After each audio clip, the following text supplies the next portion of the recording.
Mark IV 20th anniversary. I think we're at the point of the project and of the video that we're going to try to start this today.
Okay, on the Mark IV 20th anniversary, I wanted to mention one thing that we did. When this car got trailered here, or actually it got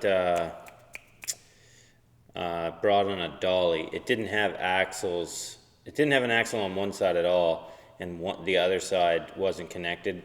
In short, the wheel bearings were smoked in this thing by the time it got here. Luckily, the wheel didn't fall off and cause a bunch of other problems, but it was extremely bad. So with that said, the wheel bearings needed to be replaced on it, and we wanted to upgrade the axles.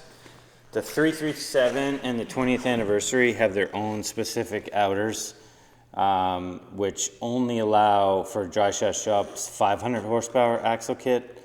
So what we did is when we switched out the wheel bearings, I changed it over so we were able to get the 650 horsepower axles in this thing. So from now on, axles in this car specifically are going to be basically like a VR or a regular GLI 6-speed, any of the ones with the normal bolt-on style versus the big bolt. So that's all been swapped over now, so we're putting the axles in it, and I'll go obviously through all the rest of the stuff with you guys, but I wanted to mention the axle thing. Just as it's going to be a little bit unique to this car, but we're able to get an upgraded axle over what typically would be able to go in the 20th and the 337. I think we're at the point of the project and of the video that we're going to try to start this today. We do have a few things left to do. As you can see, we're doing a bit of wiring. I got ethanol content sensor to wire in. I've upgraded the map sensor outside of what comes with the ECU Master, so this is going on ECU Master. It comes with a 3-bar map sensor. We're going to probably have to run quite a bit of boost in this thing, being that it's very low compression to get to the horsepower goals. So we have to wire in an external map sensor that I got. I think it's down in here, kind of give you an idea. So we're wiring that in. I have the boost solenoid already wired in and pinned in to the connector. So that's using the stock wiring harness for which would used to have controlled the N75. That's now controlling that MAC valve. So we're getting to the point now, once we finish up these last couple of wires, I have to do up a file specifically for this setup and these injectors. We got to put fluids in it, and then we're going to try to start it. So we'll probably film a little bit of the wiring just as that goes through, and then the struggles of going through and, you know, finding leaks and all the little things that happen with a fresh build. But we're getting very close. Let's see how we make out with this. I thought I'd touch on the back as well.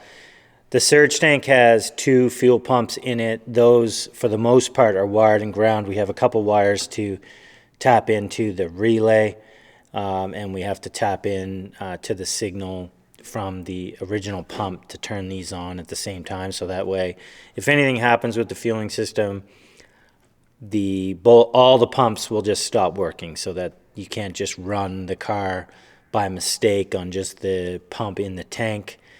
All the pumps will stop working at the same time, basically. So if there's a wiring issue, I should say. So we have a couple wires to do here, a couple wires up front, but it's getting close. Okay, so it's now time. We got the fluids in, transmission fluid, oil, just water for now, because we're bound to have leaks. Everything's been apart on this thing. We've got the wire, ethanol sensor wired, we've got the map sensor wired, everything's done into where the ECU would be. The ECU, basically, stock ECU, just unplug it. We're using ECU Masters on this thing. Yes, we do know about Ignitron as well. We chose ECU Master for this project. I'm very familiar with it. We've done other 180s with it, VRs, all kinds of stuff. So this is just basically plug and play.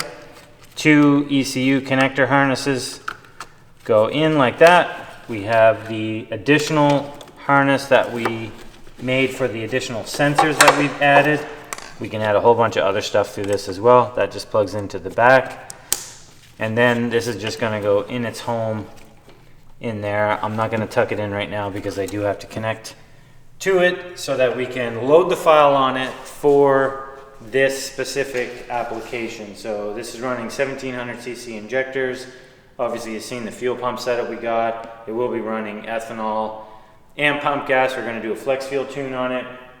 But the next thing is to load up the file, the config file I have for it, or the config file that I have built for it, I should say, and get a battery in it, start testing some sensors, crank it over, get some oil pressure in it, find all our leaks. That is inevitable, that's gonna happen, and then try cranking it over to start it. So let's get a battery in this thing.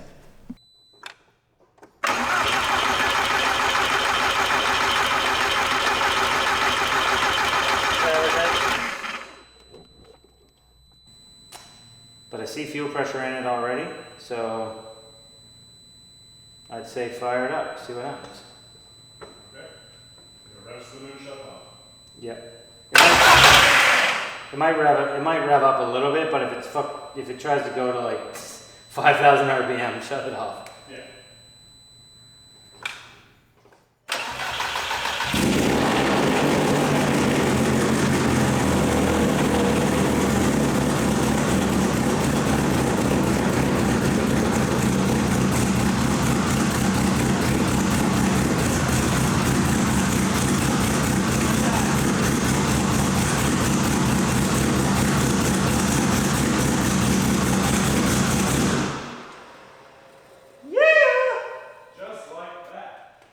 First clip, really.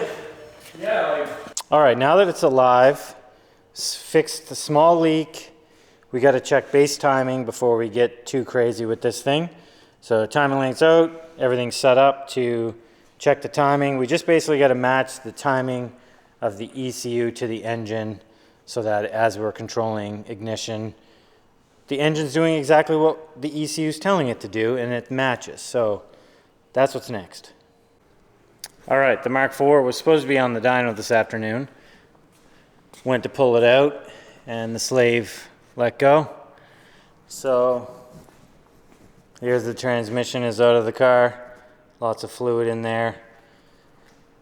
So a little bit of a setback, but this is how some of these projects go sometimes. So immediately took the transmission out, and we got a new slave here.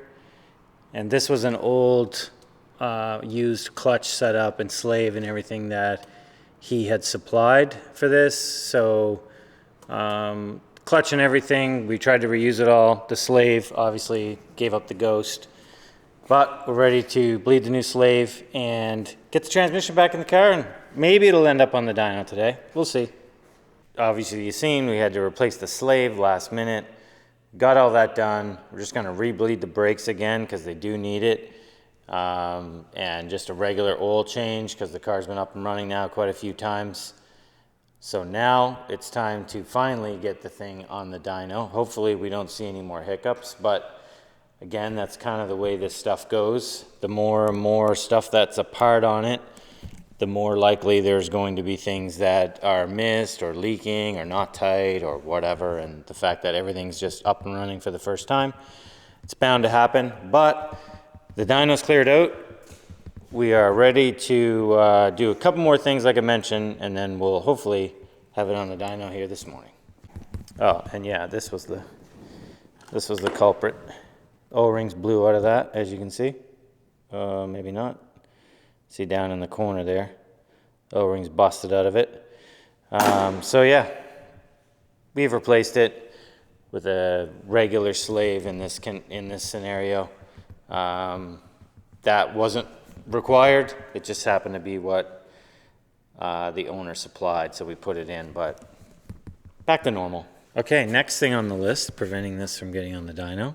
First couple of trips outside with it, there was a weird clunking, weird feeling. Kind of felt like the axles, and keep in mind these are dry shaft shop axles, so everything has to be questioned. It has aftermarket control arms, as you can see, suspension, brakes, everything's been swapped. But after looking, if you look in there, right at the end of my finger, you'll see that the end of the control arm is hitting the rotor.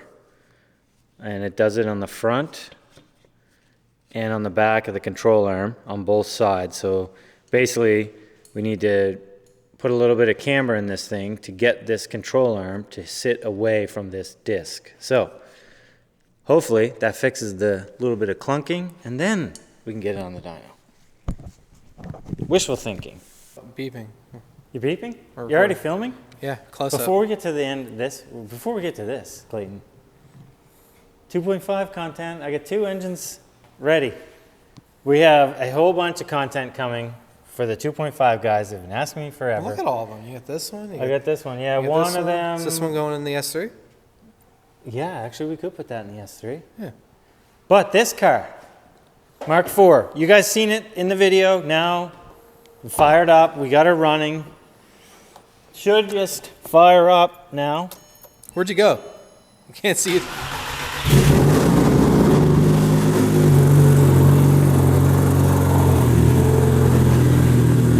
It's loud. Can't hear you. Huh? We won't be able to keep this running. The mics aren't gonna pick it up?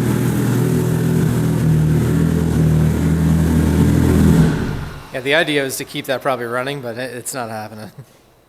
So we had a few hiccups after we got it running, just sensors, stupid things, regular stuff after having everything apart.